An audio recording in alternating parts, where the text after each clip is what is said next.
یا اللہ یا رحمان یا رحیم یا کریم۔ بسم اللہ الرحمن الرحیم۔ السلام علیکم دوستوں، پیارے دوستوں، حضرت علی رضی اللہ تعالیٰ عنہ کی 10 باتیں، آپ ان کو بھی سنیں اور ان پر عمل کریں۔ نمبر 1، عقل مند اپنے آپ کو نیچا رکھ کر بلندی حاصل کرتا ہے اور نادان اپنے آپ کو بڑا سمجھ کر ذلت اٹھاتا ہے۔ نمبر 2، کم کھانے میں صحت ہے، کم بولنے میں سمجھداری ہے اور کم سونا عبادت ہے۔ نمبر 3، مشکل ترین کام بہترین لوگوں کے حصے میں آتے ہیں کیونکہ وہ اسے حل کرنے کی صلاحیت رکھتے ہیں۔ نمبر 4، جہاں تک ہو سکے لالچ سے بچو، لالچ میں ذلت ہی ذلت ہے۔ نمبر 5، ہمیشہ اس انسان کے قریب رہو جو تمہیں خوش رکھے، لیکن اس انسان کے اور بھی قریب رہو جو تمہارے بغیر خوش نہ رہ پائے۔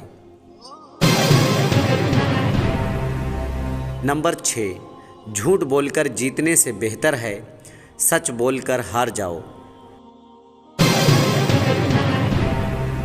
نمبر 7، علم کی وجہ سے دوستوں میں اضافہ ہوتی ہے اور دولت کی وجہ سے دشمنوں میں اضافہ ہوتا ہے۔ نمبر 8، کسی کی آنکھ تمہاری وجہ سے نم نہ ہو کیونکہ تمہیں اس کے ہر ایک آنسو کا قرض چکانا ہوگا۔ نمبر 9، جو انسان سجدوں میں روتا ہے اسے تقدیر پر رونا نہیں پڑتا۔ نمبر 10، انسان کی زبان اس کی عقل کا پتہ دیتی ہے اور آدمی اپنی زبان کے نیچے چھپا ہوتا ہے۔ پیارے دوستوں، آج ہم بات کرنے والے ہیں ایک کفن چور کا واقعہ جو ہر نئے دفنائے ہوئے مردوں کا کفن چرا لیا کرتا تھا۔ ایک رات اس کے ساتھ قبرستان میں کیا معاملہ پیش آیا، آئیے جانتے ہیں۔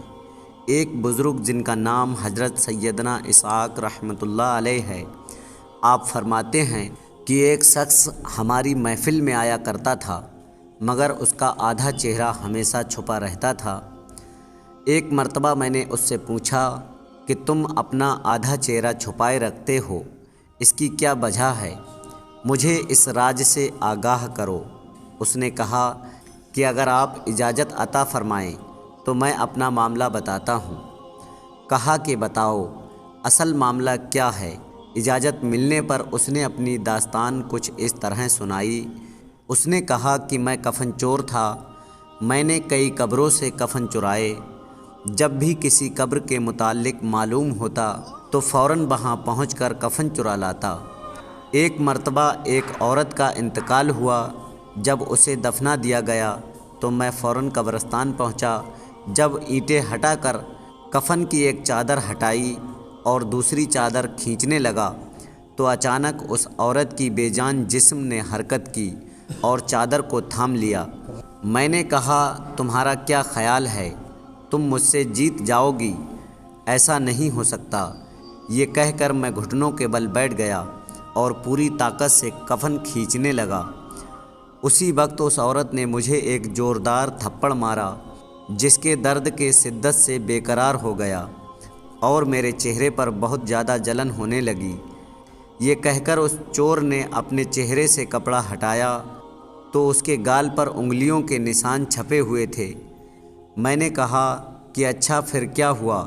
اس نے کہا کہ میں نے پھر اس کپڑے کو اس پر ڈال دیا اور جلدی جلدی میں نے اس قبر پر مٹی ڈال کر دوبارہ سے بھر دیا اور میں نے یہ ارادہ کر لیا کہ جب تک میں زندہ رہوں گا دوبارہ کبھی چوری نہیں کروں گا۔ اللہ میرے سبھی گناہوں کو معاف فرمائے اور مجھے توبہ کرنے کی توفیق عطا فرمائے۔ حضرت سیدنا ابو اسحاق رحمۃ اللہ علیہ فرماتے ہیں، اس کفن چور کا سارا واقعہ لکھ کر حضرت سیدنا ابو اجیر رحمۃ اللہ علیہ کی طرف روانہ کیا۔ انہوں نے جواب لکھ کر بھیجا کہ اس سے پوچھو کہ جو مسلمان قبلے کی طرف دفنائے گئے تھے کیا سب کے چہرے قبلے کی طرف ہی تھے یا قبلے کی طرف سے پھر گئے تھے؟ میں نے کفن چور سے پوچھا تو اس نے کہا کہ میں نے جن لوگوں کے کفن چرائے ان میں سے اکثر کے چہرے قبلہ سے پھر چکے تھے۔ حضرت سیدنا ابو اسحاق رحمۃ اللہ علیہ فرماتے ہیں کہ میں نے یہ بات لکھ کر حضرت ابو اجیر رحمۃ اللہ علیہ کی خدمت میں بھیجی تو انہوں نے جواب میں یہ تحریر بھجوائی، انا للہ و انا الیہ راجعون۔ یہ اسحاق رحمۃ اللہ علیہ جن لوگوں کے چہرے قبلہ سے پھر چکے تھے ان کا خاتمہ سنت پر نہیں ہوا۔ پیارے دوستوں، اللہ ہمیں اپنی حفظ و امان میں رکھے اور ہمارا خاتمہ حضور صلی اللہ علیہ وسلم کے سنتوں پر فرمائے۔ داستان عبرت میں ہمارے لیے عبرت موجود ہے کہ کتنا تسبیح ناک معاملہ ہے کہ جو لوگ سنتوں سے منہ موڑ لیتے ہیں، وہ کام شریعت کے مطابق نہیں ہوتے اور جو دنیا کے دین پر ترجیح دیتے ہیں ان کے ساتھ قبر میں بے انتہائی معاملہ ہوتا ہے۔ دوستوں، قبر اور آخرت میں لمحہ بھر کا عذاب بھی برداشت سے باہر ہوتا ہے۔ ہمارے نازک جسم جہنم کی بھڑکتی ہوئی آگ کا مقابلہ نہیں کر سکتے۔ اگر اسی طرح غفلت بھری زندگی گزارتے رہے اور اسی حالت میں موت آ گئی تو وہ ذلت اور رسوائی اور دردناک عذاب کا سامنا کرنا پڑے گا۔ میرے دوستوں، جلد سے جلد اپنے گناہوں سے توبہ کر لیجئے اور رو رو کر اللہ تبارک و تعالیٰ سے معافی مانگ لیجئے۔ اللہ تعالیٰ ہم سب کے گناہوں کو معاف فرمائے، آمین اللہم آمین۔ تو پیارے دوستوں، آج کی ویڈیو میں اتنا ہی۔ امید ہے یہ ویڈیو آپ لوگوں کو پسند آیا ہوگا۔ ویڈیو پسند آنے کی صورت میں ثواب کی نیت سے آپ اپنے دوستوں میں زیادہ سے زیادہ شیئر کیجیے، کیونکہ اچھی باتیں سن کر آگے پہنچانا صدقہ جاریہ ہے اور اس کا اجر اللہ تبارک و تعالیٰ دے گا۔ اگر آپ کے شیئر کرنے سے کسی ایک نے بھی ان پر عمل کر لیا تو اس کا ثواب آپ کو قیامت تک ملتا رہے گا اور میرا یہ ویڈیو بنانے کا مقصد بھی کامیاب ہو جائے گا۔ ہم پھر ملتے ہیں کل ایک اور نئے ویڈیو کے ساتھ، تب تک کے لیے دعاؤں کی گزارش۔ اللہ حافظ۔